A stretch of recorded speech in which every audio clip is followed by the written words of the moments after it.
Bismillahirrahmanirrahim. Assalamualaikum warahmatullahi wabarakatuh. Alhamdulillahirabbil alamin. Wassalatu wassalamu ala asrofil anbiya'i wal mursalin wa ala alihi wa ashabihi ajmain. Mamba. Saudaraku sekalian, pada kesempatan ini saya ingin menyampaikan sebuah tema tentang kebaikan yang Allah berikan kepada hamba-hambanya. Dan cara Allah memberikan kebaikan itu beragam atau bermacam-macam. Ada yang memang ya nampak menurut pandangan kita itu baik, ada yang kadang tidak nampak pada saat itu, walaupun sebenarnya maksud Allah baik. Dan itu juga di dalam firman Allah surat Al-Baqarah ayat 216 sudah diberikan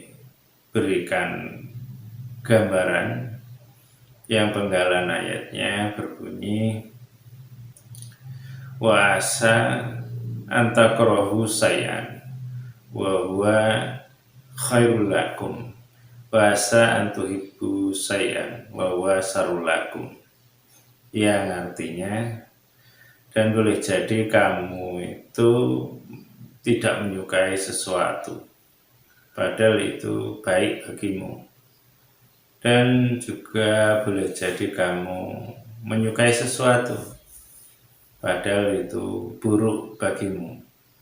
Nah, dari ayat itu bisa kita jadikan dasar bahwa apa yang dilakukan manusia itu kadang-kadang menurut kita ya, baik, ternyata menurut Allah itu tidak. Dan menurut kita buruk, padahal itu menurut Allah itu sebenarnya baik. Karena keterbatasan kita, pemahaman kita, kemampuan menalar suatu masalah, sehingga kita tidak tahu persis.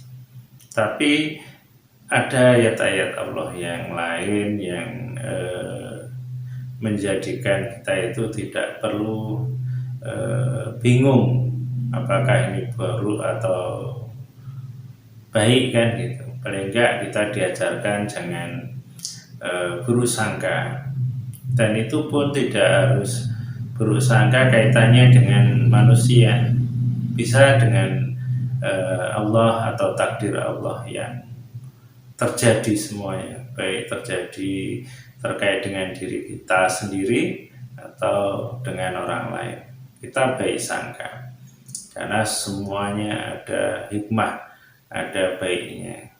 Dan Allah pun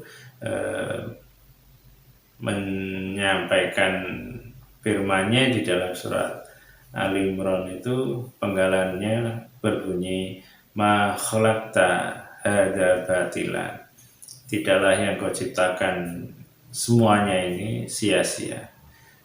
Artinya nggak ada yang sia-sia, semua ada hikmah, ada manfaat, ada kebaikannya. Hanya saja kita tidak tahu semuanya itu. Tapi kita yakin kalau sudah Allah mentakdirkan pasti ada baiknya. Dan kemudian juga kaitannya kebaikan Allah tadi, kalau Allah ingin membaikkan seseorang atau siapapun, itu banyak caranya. Ada yang caranya ya terasa enak, ada yang caranya terasa tidak enak. Jadi anggaplah kayak orang sakit dikasih pil obat, memang tidak enak, pahit obat atau pil tadi, tapi sebenarnya tujuannya baik, untuk kebaikan, biar sehat. Insya Allah seperti itu. Nah, kalau dicontohkan dalam kehidupan ini yang ada di dalam Al-Quran, yaitu kisahnya Siti Maryam, ibunya Nabi Isa alaihi salam, yang beliau itu dulu masih gadis, masih remaja, masih perawan, belum nikah. Tapi ya karena kuasa Allah, atas izin Allah, dia diberikan anak, mengandung anak yang tanpa suami, tanpa berhubungan suami istri. Dan itu kan gak enak itu. Bahkan itu sebuah celaan, hinaan, fitnah yang luar biasa, dan tidak ada kata-kata yang mudah untuk disampaikan kepada masyarakat waktu itu. Kalau umpamanya mengatakan ini atas izin Allah, semuanya bisa terjadi walaupun saya tidak menikah, ya mungkin tidak usah zaman dulu. Zaman sekarang pun kalau ada orang bilang seperti itu, ya bisa dipastikan hampir 100% itu ya tidak percaya. Bahkan yang ada mencemooh, menghina, mencela, gosip dan lain-lain, membenci, bisa seperti itu. Tapi di situ sebenarnya ada sebuah kebaikan yang sangat banyak. Bukan hanya untuk Siti Maryam, juga untuk yang lain sebenarnya. Jadi diantaranya apa? Ya kalau Allah ingin membaikkan seseorang dengan kebaikan yang istimewa, luar biasa, dengan diberi seperti itu, kalau dia bisa sabar dan dia bisa menerima dengan ikhlas bahwa ini ketetapan Allah, pasti ada baiknya, ya Allah akan memberi kebaikan yang banyak. Paling tidak apa? Ya dengan seperti itu kan umumnya orang mencela, menghina, gosip, fitnah dan lain-lain. Dan itu kan menurut sebuah hadis, orang yang melakukan keburukan seperti itu, kalau dia punya pahala, kan pahalanya bisa habis, diberikan kepada orang yang dihina, dicela, digosipin, bisa seperti itu. Dan sebaliknya, kalau yang dihina, dicela itu punya salah dosa, dosanya diberikan kepada orang yang mengatakan hal-hal yang tidak baik kepadanya. Sehingga apa? Sehingga umpama Siti Maryam itu punya keliru, punya salah, umpama ini, maka cara Allah ingin membersihkan bisa dengan cara seperti itu. Kan ada bisa dengan cara tobat, minta ampun, tapi bisa dengan cara seperti itu, dengan dia pasrah, tawakal, tidak benci, dendam terhadap orang yang melakukan kejelekan dari orang itu, ya insya Allah kalau ada salah dosanya hilang, hapus, atau pindah kepada orang yang mencelanya atau memfitnahnya, kira-kira seperti itu. Nah itu cara Allah. Maka untuk itu kita pun seharusnya juga belajar dari kisah itu. Jadi kalau kita itu mendapatkan sesuatu yang tidak enak, umpamanya kita tidak melakukan kesalahan, tapi disalahkan, dicaci, dimaki, dan dibenci atau apalah oleh orang banyak, maka kalau kita bisa menyikapinya seperti yang dilakukan oleh Siti Maryam, pasrah kepada Allah dan tidak membalas keburukan itu dengan keburukan. Bahkan kalau kita itu mengikuti wahyu Allah, firman Allah, kita disuruh membalasnya dengan kebaikan, dengan memaafkan dan mendoakan. Ya insya Allah bisa jadi kita akan sama seperti itu, dalam arti pahala orang yang berbuat tidak benar itu bisa pindah ke kita, dan dosa kita bisa pindah ke orang itu, sehingga kita pahalanya tambah, kebaikannya tambah, dan dosanya berkurang dan bisa saja habis. logikanya kan seperti itu. Maka kalau sudah paham seperti itu, ya nggak perlulah kita itu bersedih amat sangat istilahnya. Jadi kita biasa saja dan semuanya serahkan kepada Allah. Allah nanti yang mengaturnya.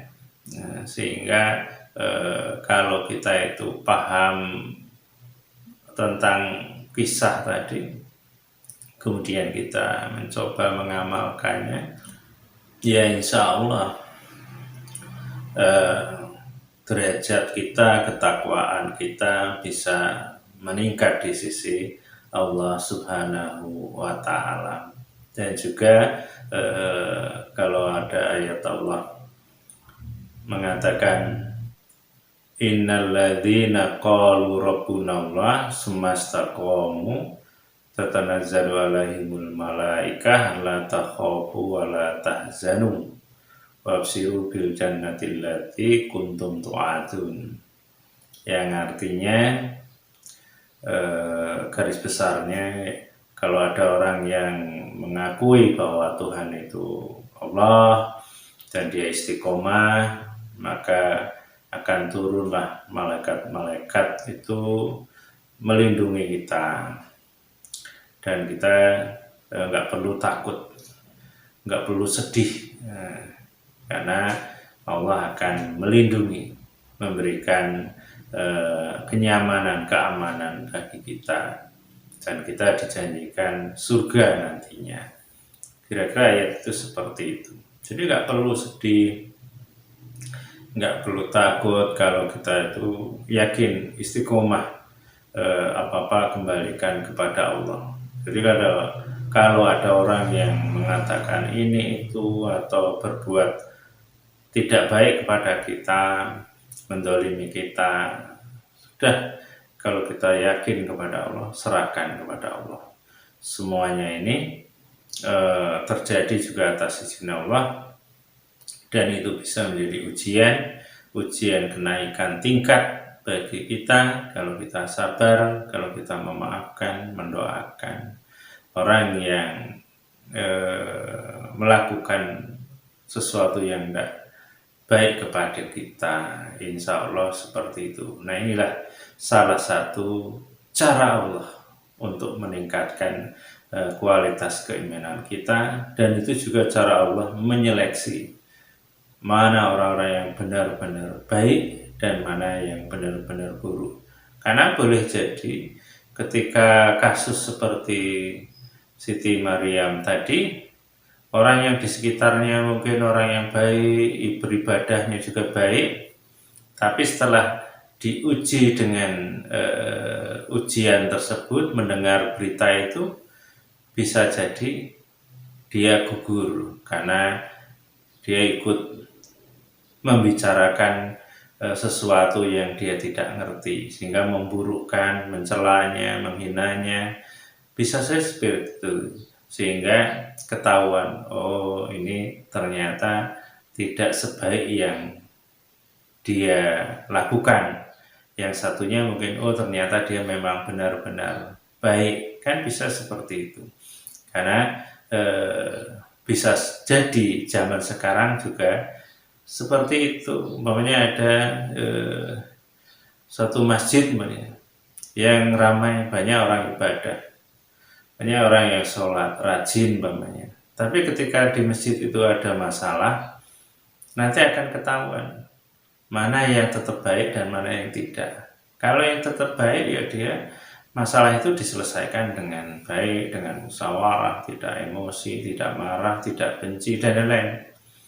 Tapi kalau sebagiannya itu diisi dengan kemarahan, kebencian, kejengkelan umpamanya, terus bermusuhan umpama ini kan, nah itu akan kelihatan nanti, oh ini ternyata tidak asli baiknya, hanya nampak saja kelihatan baik sholat, ternyata hatinya tidak baik, pikirannya tidak baik.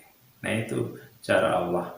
Sehingga itu kalau diumpamakan apa itu orang yang kalau bahasa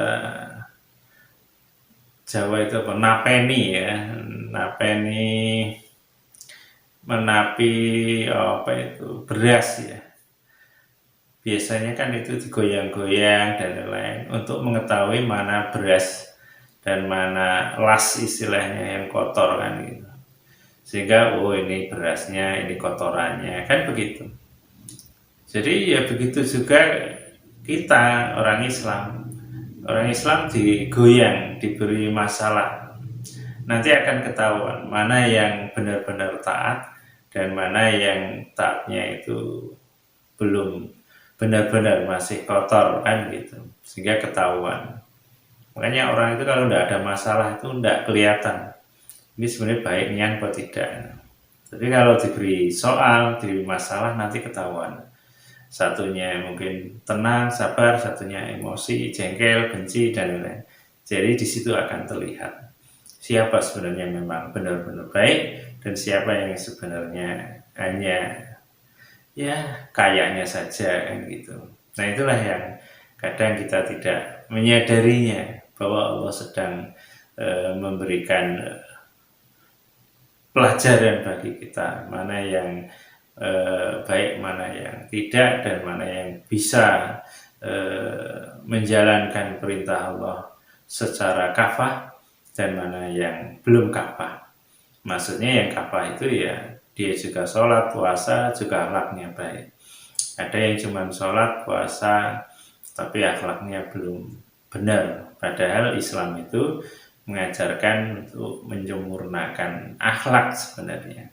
Tapi karena mungkin belum ngerti, belum paham, belum mengamalkan, sehingga dianggap sudah cukup. Yang penting sudah sholat, sudah puasa, zakat. Padahal itu belum cukup, karena harus akhlaknya yang baik dulu. Insya Allah seperti itu. Nah itu saja. Mudah-mudahan ini bermanfaat bagi kita, bagi saya semuanya, agar kita itu bisa meningkatkan iman takwa kita ketika Allah menguji dengan hal-hal yang tidak enak, yang menyakitkan. Kita tidak perlu emosi, tidak perlu marah, merutuk, dan lain-lain, karena itu hanya sarana dari Allah agar kita menjadi orang yang lebih baik. Insya Allah seperti itu. Itu saja, kurang lebih mohon maaf. Akhirul kalam. Assalamualaikum warahmatullahi wabarakatuh.